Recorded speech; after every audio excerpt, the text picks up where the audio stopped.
Haleluya, amahoro y'Imana abane natwe, ku mazina ni y'ayandi, Umutoni Sandrine. Tugiye kumva ijambo ry'Imana. Mbere yo kumva ijambo ry'Imana, njya ngushishikariza gushima, utangire umunsi ushima. Muri byose dukwiye gushima.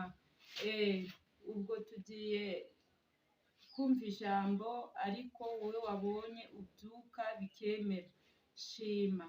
Wowe wabonye utangira umunsi ukawusoza amahoro, shima, kuko nta kiguzi na kimwe watanze. Si uko uzi gukiranuka, si uko ari ubwiza, si uko ari uburanga, ahubwo ni imbabazi Kristo yatugiriye. Ubwo rero twebwe twabonye bikunze, dukoze bikemera, ukabona urangije umunsi amahoro. Umuririmbyi araririmba, tuzirirwa mu isi ariko ntituzayiraramo. Wowe wagiriwe umunsi wo kuyirirwamo ukanayiraramo, ukayibyukiramo, shima. Reka dusenge, dushime Imana kandi tunasengera ijambo. Mana, turagushimye Uwiteka Nyiringabo, turagushimye kubwo kuturinda no kuturengera.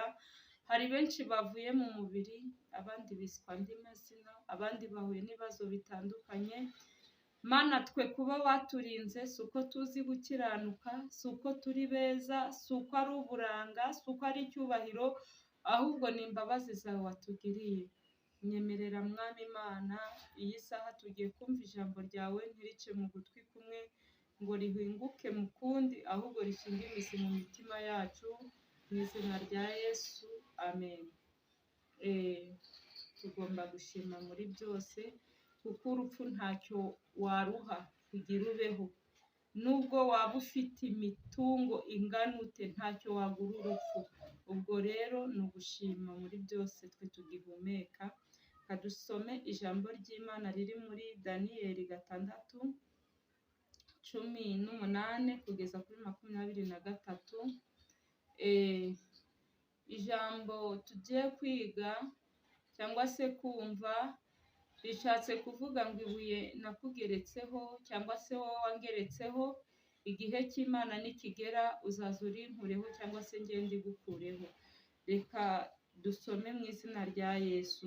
Nuko umwami asubira mu nzu ye, akesha ijoro yiraza ubusa, ntibamuzanira ibyo kumucurangira, ntiyarushya agoheka. 19. Bukeye umwami yibambura kare mu museso, agenda yihuta ajya kuri rwa rwobo rw'intare. Agezeyo hafi y'urwo rwobo, Daniyeli yarimo atera hejuru n'ijwi ry'umubabaro. Abaza Daniyeli ati, yewe Daniyeli, mugaragu w'Imana ihoraho, mbese Imana yawe ukorera iteka yabashije kugukiza intare? Daniyeli asubiza umwami ati, Nyagasani uhoraho, Imana yanjye yohereje marayika wayo abumba iminwa y'intare. Ntacyo zantwaye, kuko ntabonetseho imbere yayo ntafite icyaha, kandi nawe Nyagasani ntacyo nagucumuyeho. Umwami aherakwa anezerwa cyane, ategeka ko bakura Daniyeli mu rwobo. Nuko bamukuramo basanga ntacyo yabaye, kuko yari yiringiye Imana ye yo mu ijuru, Imana ye. Twakire neza ijambo ry'Imana. Daniyeli, Imana ageze mu rwobo rw'intare yohereje marayika. Nk'uko nawe hari ibyo ugeramo ugasanga Imana yohereje marayika wayo kukurengera. Hari igihe abantu batugerekaho amabuye cyangwa se bakatugerekaho ibitare, bazi ko bitashoboka ngo bituveho, ariko Imana ntabwo yabyemera ko icyo gitare uheranwa nacyo cyangwa se ko kiguheraho.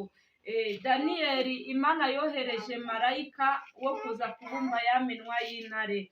Nawe hari byinshi Imana ijya yoherezamo marayika wayo, akabumba iminwa yabyo bikwasamiye, utazi ko uri bube, utazi ko uri buke, Imana ikakurinda. Imana itugirire neza. Hari igihe umurozi agufata akagira ngo cya gitare yakugeretseho ntuzashobora kukikuraho, ariko kubera ko dufite itureberera ku manywa na nijoro, ntigibura uko ibigenza, ntigibura uko yigwatiriza, ikaturengera ikadukura muri za nzobo.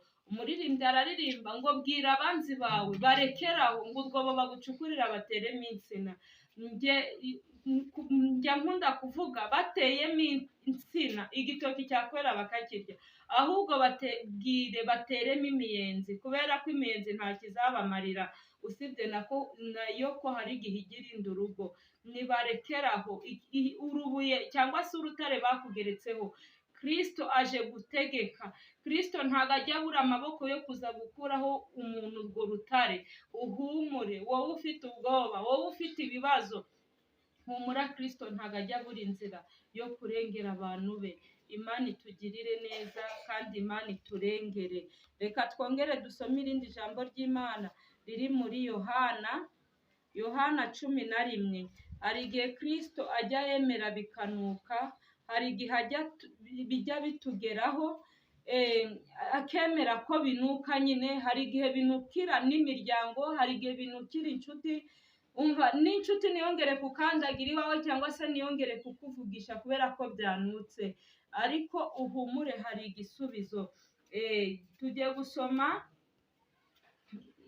Yohana 11. Ni inkuru ya Lazaro, igikunda kumfasha cyane. Reka duhere ku murongo waho wa 35. Yesu ararira. Abayuda baravuga bati, dore ye, nimurebe uburyo yamukundaga. Ariko bamwe muri bo baravuga bati, uyu kwahumura impumyi ntaba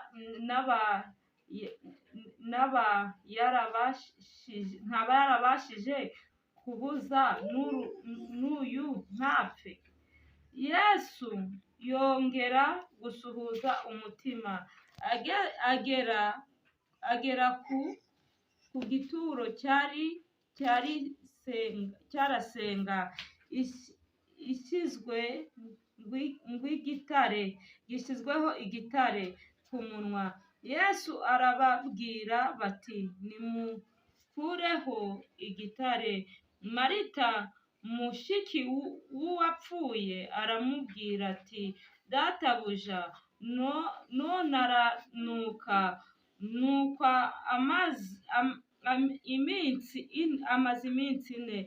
Yesu aramubwira ati, sinakubwiye nti niwizera uri bubone ubwiza bw'Imana. Twakire neza ijambo ry'Imana.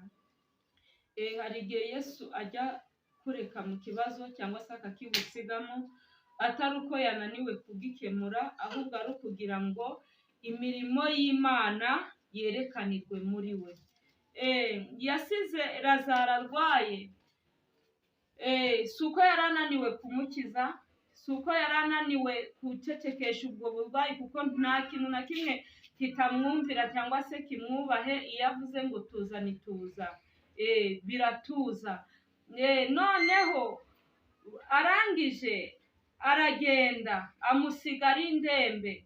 Haleluya.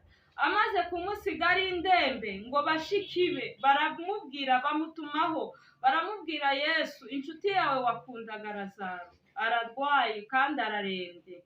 Ngo Yesu arangije arababwira ati, indwara arwaye si yo kumwica, ahubwo niyo guhesha Imana icyubahiro. Hari igihe Kristo ajya yemera akagusiga mu kibazo, ariko atari uko yananiwe kugusubiza cyangwa se atari uko yananiwe kukurengera. Humura, Imana ije kwigaragaza ku buzima bwawe. Hari igihe Kristo ajya yemera bikanuka, ariko ngo ahageze batangiye kwitotomba. Babandi bari kunywa, bari gukina amakarita, bose bashira aho ngaho, kubera ko abantu b'iki gihe nyine dukunda ibishushe, dukunda inkuru.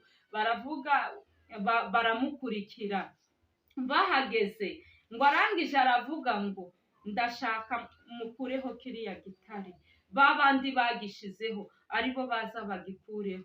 Batangira kuvuga se uyu ntagiye kuturuhiriza ubusa, umuntu wapfuye, umuntu wamaze iminsi ine apfuye yanutse.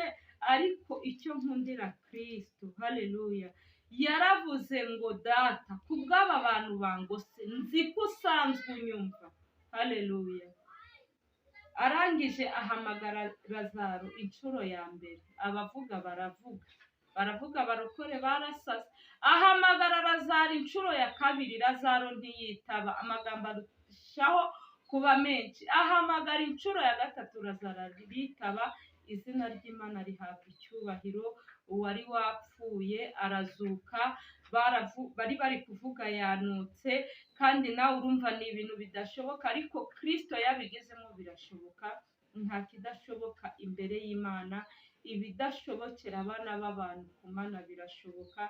Nubwo uri kubona hari ibyanutse, nubwo uri kubona ko hari ibyanukiye rubanda, hari ibyanukiye imiryango, hari igihe umuntu ajya aba mu muryango akaba nk'utazwi mu muryango, ku buryo n'igihe kigera bagakora n'ubukwe ntibibuke ko wa muntu aba mu muryango. Ariko humura, nubwo byanutse Kristo aje kubihindura bihumure. Imana itugirire neza. Shalom shalom.